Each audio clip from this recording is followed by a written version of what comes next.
Hola a todos, ¿cómo están? A través de los presentes videos vamos a analizar brevemente el capítulo quinto, o la unidad quinta, de la materia de legislación, cuyo título lo pueden ver en el Power, que estamos compartiendo, Hechos y Actos Jurídicos. Vamos a dividir la presente clase, o el presente resumen, en tres partes.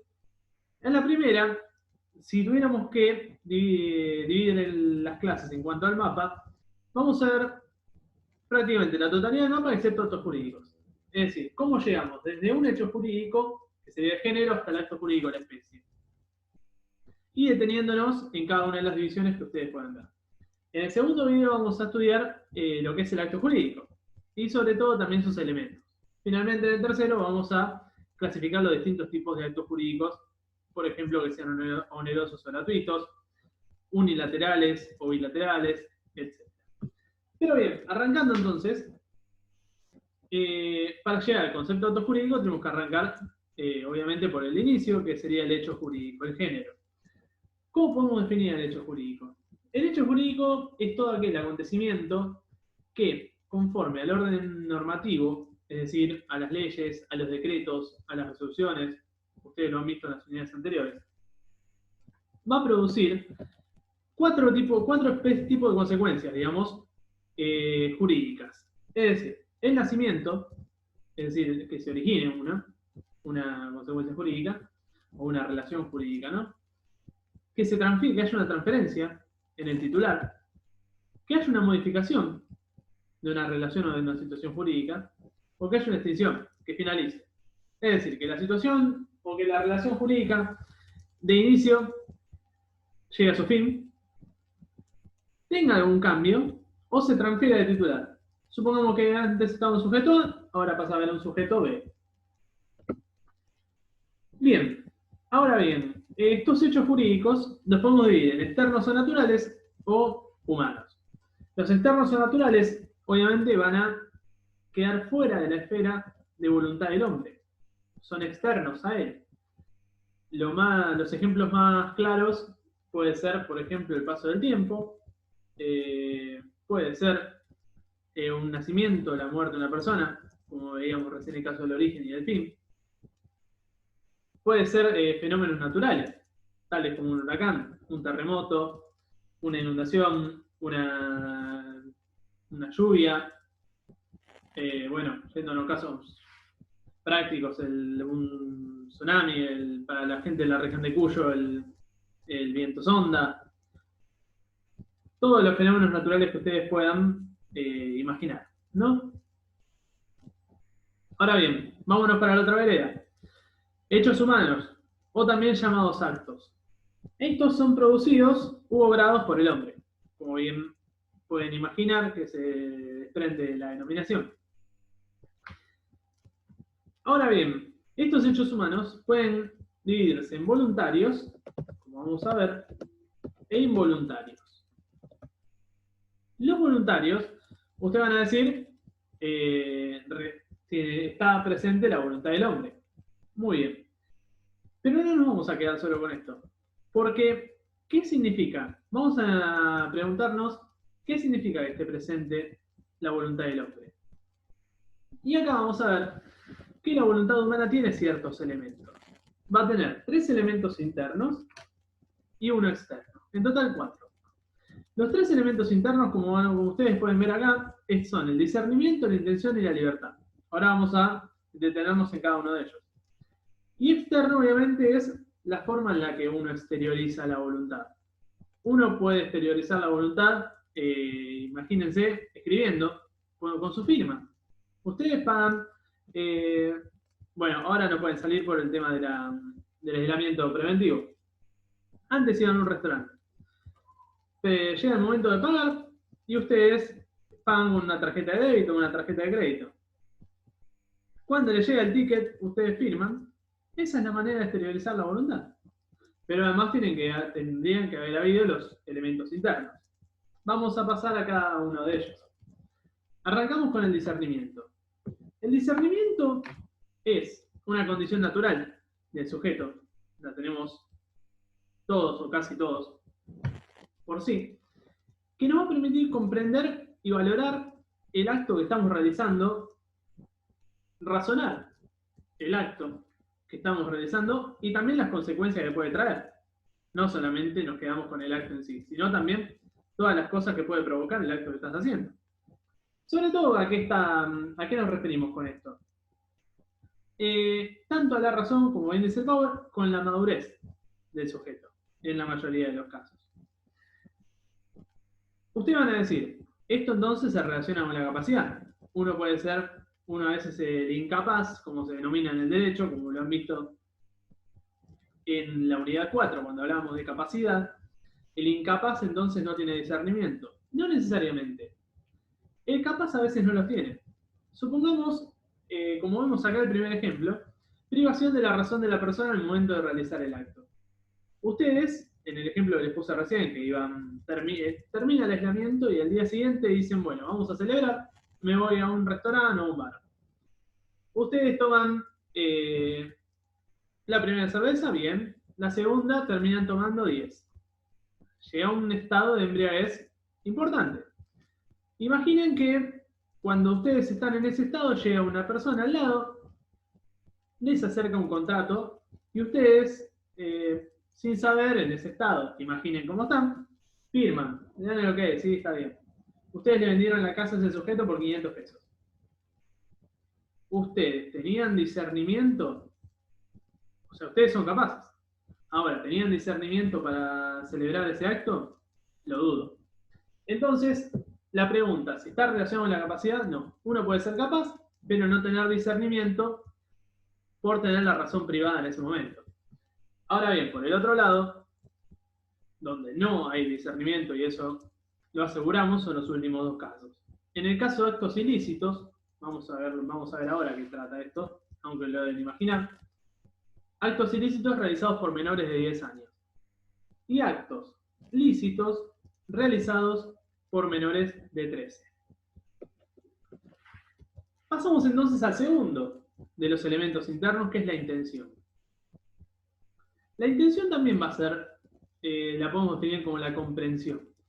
Pero el discernimiento era algo más general. Ustedes podían razonar sobre el acto que estaban haciendo, sobre un acto y sus consecuencias. La consecuencia podía traer el mismo. Acá vamos a tratar sobre la comprensión del acto concreto que está realizando el sujeto. Por eso también podemos decir que es como la aplicación del discernimiento en el caso concreto. Bajamos el discernimiento del ámbito abstracto y lo aplicamos al caso práctico. Ahora bien, ¿qué causales o en qué casos podemos mencionar que existen vicios del acto por una falta de intención? Y acá vamos a hacer una gran diferencia. Vamos a hablar de una ignorancia cuando existe una ignorancia o un error y respecto de cuando hay dolo. ¿Por qué? En el caso de la ignorancia o el error, puede ser, por ejemplo, sobre la persona con la cual celebró. Yo, Fernando González Arrilli, planeo celebrar con Mario Gómez un contrato de compraventa. Le voy a vender, o una donación, para hacerlo más simple, una donación. Yo le voy a donar a Mario Gómez mi auto. Ahora, el Mario Gómez al cual yo le doné no era ese Mario Gómez, era otro. Suele pasar, imaginen que tenemos varios apellidos que son harto comunes. Entonces, en este caso existe un error sobre el sujeto. Y ahora bien, el error también puede ser sobre un bien diverso. Por eso hablamos del objeto. Imaginen que yo quería donar 1.000.000 de pesos y de repente le haré un cero más y termino donando 10 millones. Una suma diversa. Hay un error en el objeto. O tengo dos autos. Tengo una EcoSport 2019 y tengo un Fiat Siena modelo 97. Está bien conservado, pero bueno, tiene sus años. Y termino donando la EcoSport. Yo quería donarle el Siena. Hay un error sobre el objeto. Y finalmente sobre la naturaleza del acto. Yo capaz, en mi entendimiento, creo que estoy celebrando una locación. Y yo creo que le estoy alquilando la casa a Rubén. En realidad se la estoy vendiendo. Ahí hay un error o una ignorancia sobre la naturaleza del acto. Y por el otro lado vamos al dolo. Por eso también quería detenerme en este punto. ¿Qué implica el dolo? Puede ser una acción o puede ser una omisión dolosa. No nos quedamos solamente con un acto artero, sino puede ser también una omisión, pero que está la intención de no hacer algo. ¿Cuál es el ejemplo? La acción, vieron cuando yo les mencionaba el caso recién del ebrio, que estaban ustedes, después de 10 cervezas, en la barra del bar, en un estado no muy presentable que digamos, y llegaba esta persona. Ahora imaginen que esta persona estaba con ustedes en el momento cero, y va tratando de embriagarlos a ustedes, o trata de confundirlos, y trata de maquinar, de hacer una cierta maquinación o una cierta astucia para lograr esa firma que ustedes le dieron al final. Ahí hay un dolo por acción. Ahora imaginen que yo quiero celebrar un contrato de compraventa con ustedes. Pero yo sé que en mi casa los cimientos están muy flojos, porque yo la hice en un terreno que no estaba muy habilitado. Pero bueno, en su momento la municipalidad me había dado la habilitación y logré esconder esto, digamos. Yo no le digo nada a ustedes. Digo, la casa está bárbara. No sabés cómo está la casa. Una pinturita. Acá hay una omisión dolosa. Yo les estoy ocultando algo, un detalle bastante importante, para que ustedes celebren ese contrato de compraventa conmigo. Si no, yo ese terreno, les juro que no se lo puedo vender a nadie. Queda claro entonces la diferencia entre ignorancia o error y dolo, y que el dolo puede ser de dos tipos. Puede ser una acción, en el caso del bar, puede ser una omisión. En el caso de la venta, donde yo les estoy ocultando que ustedes el día siguiente de que entren, ya la pared se movió 5 centímetros. Imagino. Bien, pasamos entonces al tercer elemento interno, que es la libertad. La libertad, obviamente, es, yo soy, no quiero definir con la misma palabra, pero tengo la posibilidad de decidir, soy libre de realizar o no un acto. Imaginen qué pasa cuando no sucede esto. Obviamente habría un vicio en este elemento. ¿Cuáles son los casos más comunes, digamos? ¿O cuál es el factor más común contra este elemento? Obviamente la violencia. Cuando tengo una fuerza irresistible sobre mí, imaginen que esta persona que se me acerca en el bar viene con dos sujetos corpulentos para obligarme a firmarlo. Y yo uno no puede decirle que no en ese momento. Y por el otro lado, las amenazas. En el mismo ejemplo, este que yo les menciono de un sujeto que se acerca en el bar, me acerca el celular y tiene las fotos, me empieza a mostrar fotos de mi familia. Me dice, mirá que, vos viste cómo es esto. Si no firmas, pueden pasar cosas. Como decía un antiguo mandatario presidencial. Ahí hay una amenaza, un cierto temor para mí. A mí no me queda otra que firmarlo. Entonces ese también configura un vicio del elemento libertad. Como bien les mencionaba, entrando en el cuarto, ¿cómo exteriorizar la voluntad? Oralmente. Cuando ustedes van al kiosco de la UTN y le piden una coca o un café, ustedes están celebrando un contrato de compraventa. Va a haber una contraprestación a cambio de otra. Un café a cambio de 70 pesos, 80. Por escrito, por ejemplo, una compraventa de un inmueble. Ustedes lo tienen que hacer en una escritura pública, por escrito. Por signos inequívocos, por hechos materiales. Son otras maneras. Y vamos a ver el silencio. Vieron que existe una frase que es muy conocida que dice el que calla otorga. Ahora, ¿aplica acá? La respuesta es no. No siempre. Vamos a verlo. El silencio, en principio no es una expresión de la voluntad. Es decir, el que calla otorga no aplica acá. Acá vos tenés que manifestar tu voluntad expresamente. Si no, se considera como que no tenías la voluntad de hacerlo. Pero bien, hay dos excepciones. Por eso le decíamos no siempre. Si hay una obligación legal, o convencional, o consuetudinaria, es decir, que establece la costumbre, de hablar o de exteriorizar tu voluntad, y vos no lo haces, claramente no se configura por la negativa. Se entiende que no hay voluntad. O sea, el silencio sería un igual no. Por otra parte, si el silencio se manifiesta por un silencio actual y unas declaraciones que vos hiciste anteriormente, también en este caso, de acuerdo a las declaraciones, el silencio se puede entender por el sí, por la afirmativa o por la negativa, como una exteriorización tal. Pero son las únicas dos excepciones en las cuales se permite el silencio como una expresión tal de la voluntad. Muy bien. Obviamente, vimos los voluntarios, nos quedan los involuntarios. ¿Qué pasa con los involuntarios? Son aquellos en los cuales no se encuentra o está viciado alguno de estos elementos que vimos, de estos 4 elementos que vimos. ¿Qué pasa? El acto va a ser nulo y no va a producir efectos. Este caso del bar, donde llega esta persona, me acerca el contrato y me dice, el contrato del celular, mirá que conocemos a tu familia, sabemos a qué colegio van tus hijos, la típica escena de película, ese acto va a ser nulo.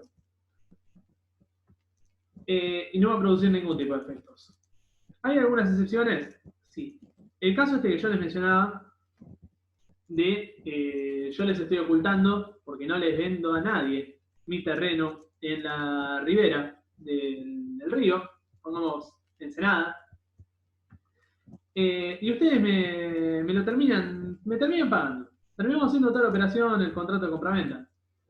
Ahora, ahí habría una excepción, que es como vemos acá en el PowerPoint. La repetición se entiende como devolución, no realizar una cosa una vez más, sino repetición en este caso es la devolución de lo pagado o la reparación de los daños y perjuicios producidos. Supongamos que me pagaron a mí, pero el comprador se endeudó en un préstamo terrible, porque no llegaba, pero era la única oportunidad que tenía para comprar una casa frente al río, era su sueño de toda la vida. Bueno, acá no solamente va a ser la repetición de lo pagado, sino que el tipo capaz entró en este préstamo. Sabemos muy bien que los bancos no dan préstamos a tasas bajas, así que imaginen. Entonces, en ese caso, bueno, podría producirse unos daños, una obligación de reparar por mí, que le oculté esa circunstancia, de los daños y perjuicios que le ocasioné al comprador. Bien, entonces, volvemos para que ustedes puedan ver el mapa. Ya vimos la primera edición, vimos la segunda edición, entramos en la tercera. Los voluntarios pueden ser actos lícitos o ilícitos. Nos vamos a detener en los ilícitos, en primer lugar.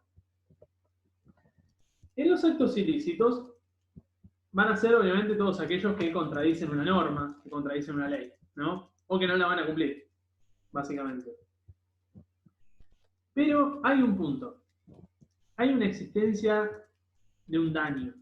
Y todos sabemos que hay una obligación de no dañar a otro. Entonces, va a haber otra diferencia que les menciono en este momento. Nosotros acá estamos viendo lo que es derecho privado. En derecho público, que es el famoso derecho penal, ustedes cometen un daño, ¿qué va a conllevar? Va a conllevar la aplicación de la pena. Si yo cometo un robo, cometo un hurto, voy a recibir una cierta pena de acuerdo al Código Penal, ¿no? Ahora bien, en el derecho privado no voy a tener una pena, sino que voy a tener un deber de reparar económicamente ese daño que le cometí a la otra persona, que le produje a la otra persona. Pero para esto tienen que haber varias circunstancias que son las que vamos a ver acá en el Power. Obviamente, un daño causado a otra persona o a su cliente. En segundo lugar, una relación de causalidad entre el acto que yo hice y el daño que causé. O entre el acto que esgrime la persona que reclama el daño y el daño que se causó. Imaginen que por un choque en Santa Fe y la 9 de julio, no me van a poder esgrimir a mí de que se le tuvo un daño en la casa. Sería algo ilógico, ¿no?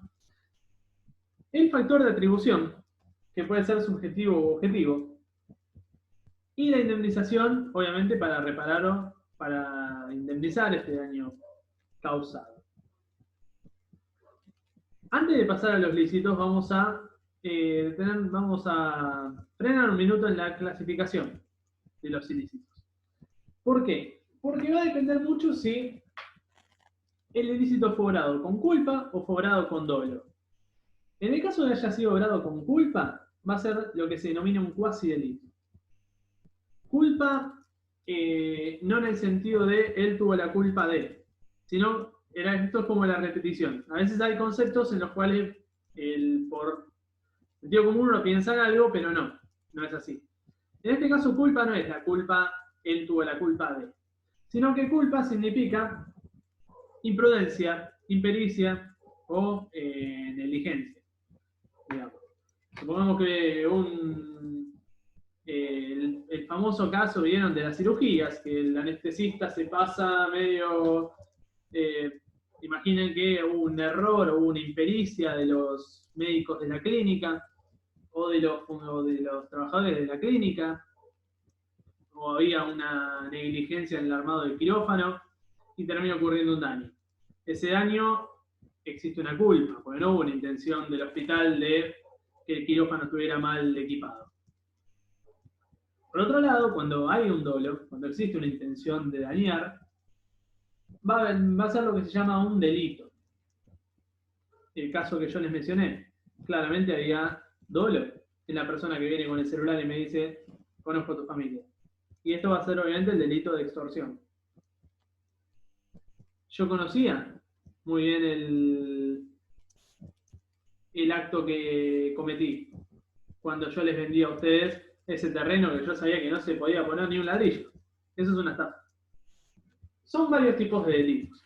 Imaginen que el Código Penal tiene más de 300 artículos. Pero bien, vamos a dejar por ahora el ámbito de los ilícitos, no vamos a detenernos más. Y vamos a pasar a la parte de los actos lícitos, y ya casi llegando al destino, que era el acto jurídico. Los simples actos lícitos, entonces,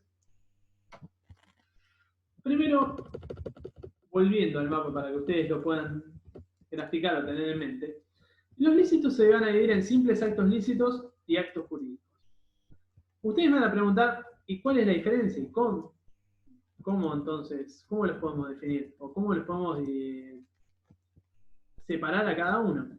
Bueno, el punto clave para separar los dos va a ser la voluntad o el fin que tuvo el sujeto al actuar.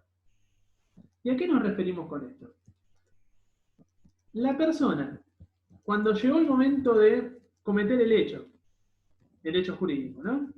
El hecho o el acto, como vemos, el acto voluntario lícito. Cuando llega ese momento, ¿tuvo la voluntad de establecer una relación jurídica o no? ¿Tuvo la voluntad de crear una relación jurídica, de modificar, de transferir o de extinguirla? Bueno, ¿o no tuvo?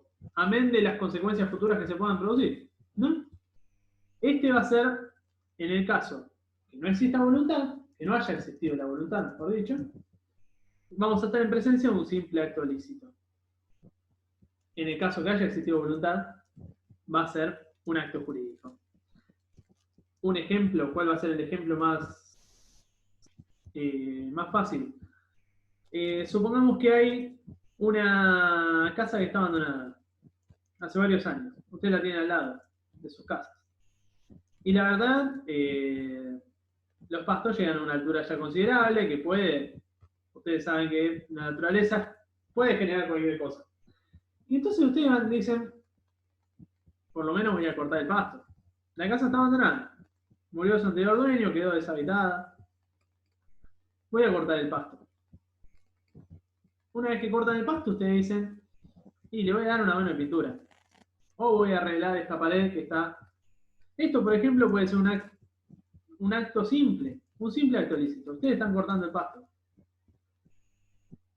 Por eso les decía, no obstante, las consecuencias. Porque esto el día de mañana puede ser un acto posesorio y ustedes pueden terminar adquiriendo, como vamos a ver en la unidad 7, pueden terminar adquiriendo el dominio de ese terreno en el futuro. Entonces, este es el ejemplo simple, el ejemplo claro, digamos, del simple acto lícito. Un acto en el cual no existió al principio la voluntad jurídica del actor del que realiza el acto. No existió la intención o la voluntad, a lo mejor dicho, para no confundirlos, de crear una relación jurídica, amén de las consecuencias que pudieran llegar a enfrentar ese acto en el futuro. Bien, terminamos entonces con esto. Hemos llegado al acto jurídico. En el próximo video vamos a ver la definición del acto jurídico y los elementos del mismo. Nos vemos en el próximo video.